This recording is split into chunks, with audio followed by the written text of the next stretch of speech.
Thank you very much, and for all coming out here this morning.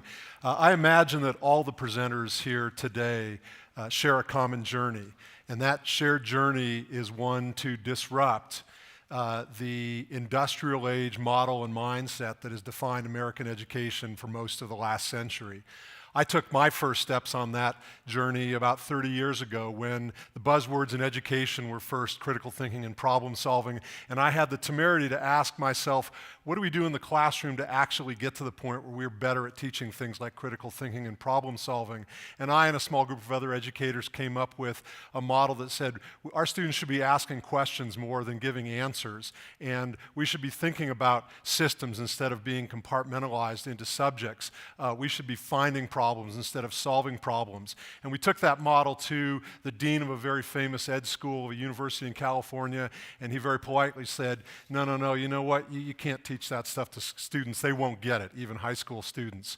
So flash forward 30 years now, and after a career in the private sector and about 15 years working at a large independent school in San Diego, I felt like the world has finally maybe caught up with where we were back in the 80s when we said, yes, we should and can be teaching these things. And so this last fall, I begged my wife forgiveness in advance, packed up my Prius, and took off around the country on a journey of 89 straight days. I visited 64 different schools, public schools, private schools, drove about 10,000 miles, probably interviewed 600 or 700 different educators, got 48.3 miles per gallon in the total trip. And it was, of course, a really incredible and formative experience for me, and I want to sort of synthesize some of that for you today. First, the bad news, and I don't think this is a real surprise to anybody here. The bad news is schools are not very good at innovation. We are large, bureaucratic, bulky organizations. We are buffeted by political winds and driven by that more than by educational ideology quite frequently. We have a lot of competing interests that we serve, and perhaps most importantly, schools are risk averse. The downside of taking a risk at schools has always been far greater than the upside of taking a risk.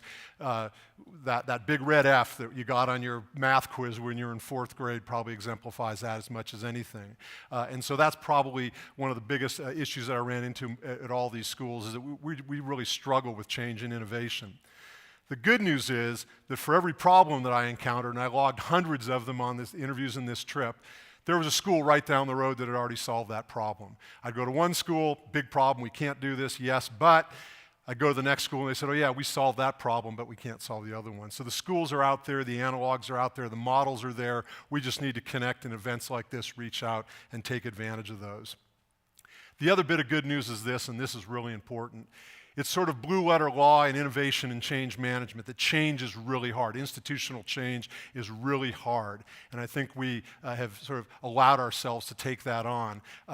There was a day in South Carolina. I visited a school in Charleston. And this is 2/3 of the way into the trip. And for many, many schools, every school I visited, we talked about how hard change was and the stages of grief, et cetera, et cetera. And I visited this school in Charleston, and there was a senior administrator who had her head in her hands like this, and she just says, I don't know why it should be this hard. We talked about that. That afternoon I was driving west up through the piney woods of South Carolina, and I think it was because I'd been reading a book about the Berlin airlift that suddenly it came to me. I said, you know what? No, the Berlin airlift was hard. Homesteading the Kansas plains in the 19th century was hard. Raising children in poverty, if you're a single mom, that's hard. And going to the moon was hard. These are what we do. We're Americans. We do hard things. A young person going to stand their post in the dust of Kandahar in eastern Afghanistan for a year, that's hard. And saying goodbye to that child as their parent for that year, that's hard. Change at most of our schools is uncomfortable. It's complicated. It's messy. But I ask people to really look deeply inside themselves and think about what's the difference between hard and uncomfortable, and let's get beyond that. And so I had this wonderful experience and visited this mosaic of schools. But every school I visited, there were brush fires and bright lights of innovation. And so I'm trying to put that mosaic together into some sort of synthesis. Schools are becoming so dynamic. They're messy, they're noisy, they're chaotic. That's the vision. That's what student ownership of learning looks like. I was in a school, and I had a sixth grade boy at a small school in Virginia tell me, you know what, Bloom's taxonomy is not a triangle. Our teachers asked us to think about Bloom's taxonomy and design it. And I said, I drew it as a circle. And then I realized that was wrong too. And I drew it as a spiral. And I looked at him and I said, how do you even know what Bloom's taxonomy is? You're a sixth grader. He said, oh, in our school, since kindergarten, our teachers have been talking to us about that, about how we learn. Schools are becoming permeable. They're not about being on campus in four walls. We're getting online, off campus, in our communities, around the world. We're becoming adaptive. We're taking courses and we're melding them. We're crossing subject boundaries.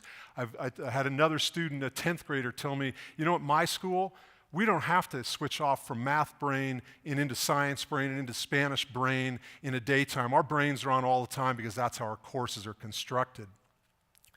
Our schools are becoming relevant.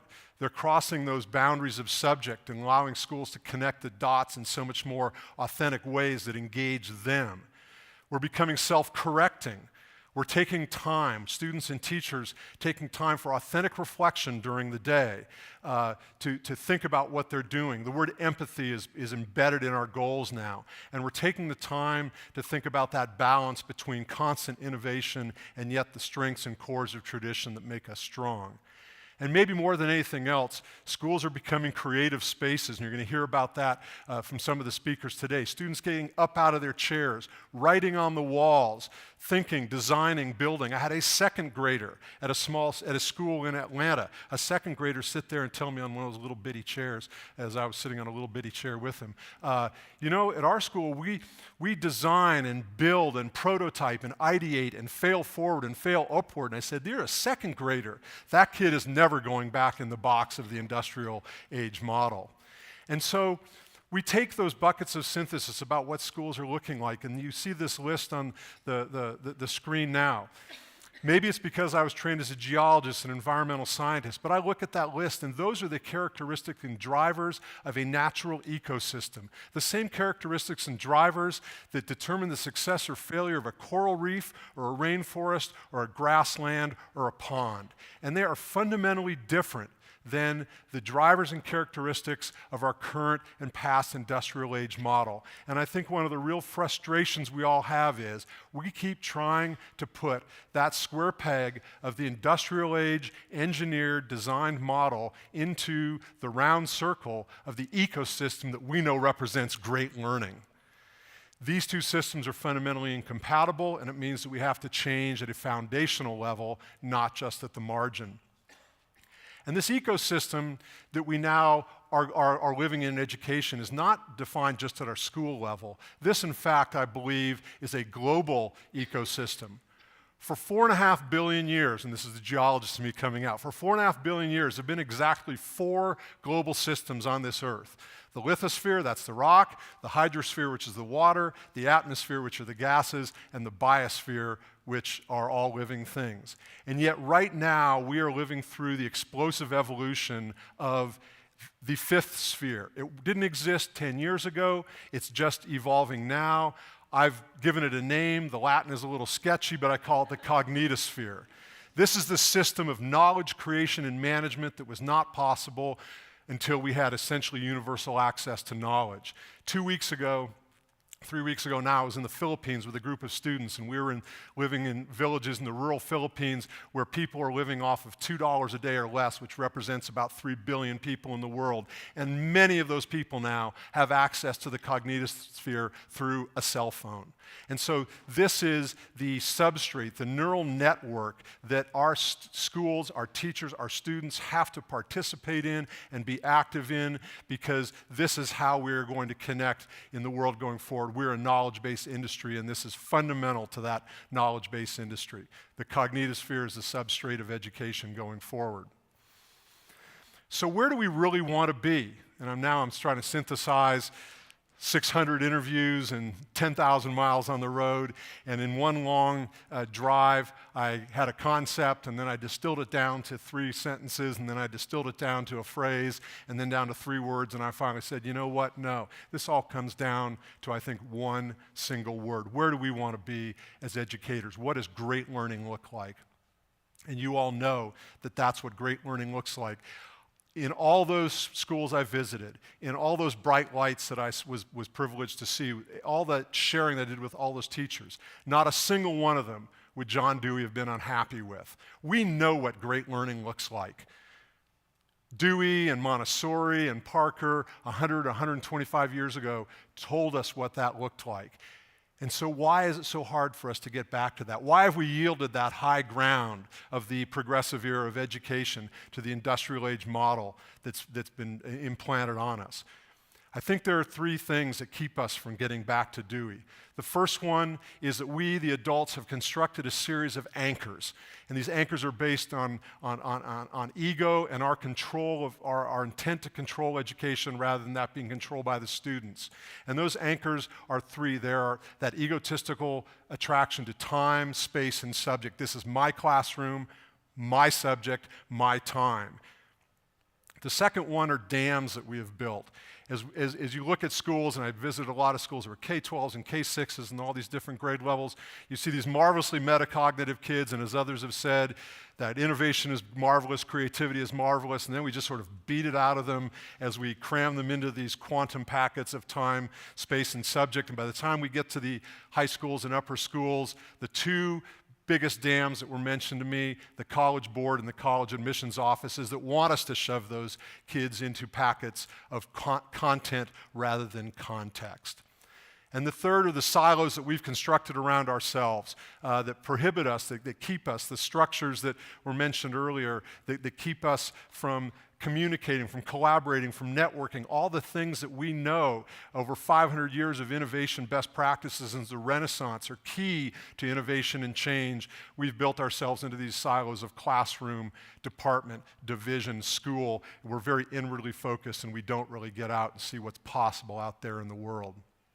The schools that have started to trim these anchors, to cut them, to break down the dams, to breach the silos are those where innovation is exploding, and it's a marvelous, beautiful thing to see. So in a time of rapid change, what do we really have to do? How do we reduce this down to these singular goals? We need to teach into the unknown. By definition, in a time of rapid change in the world, we don't know what the future looks like, and therefore we have to teach into the unknown, and that's difficult, uncomfortable, messy, and unfamiliar to us, and we need to learn a different set of skills for that. Also, by definition, if the world is changing rapidly like this, we don't know that the skills that we're talking about today, we call them 21st century skills. I hate that term. I think they're timeless skills that have defined success and happiness throughout human history. We don't know necessarily that those are the skills that our students are going to need in their future, so we need to teach them to be self-evolving learners so that they can meet whatever challenges crop up in the world in the next 30 or 40, 50 years of their lifetime. And in order for us to teach students to be self-evolving learners, we need to become self-evolving organizations. We're not good at that. We haven't been good at that in the past, but we really, really need to do it. We need to embrace constant change and the methodology of constant change.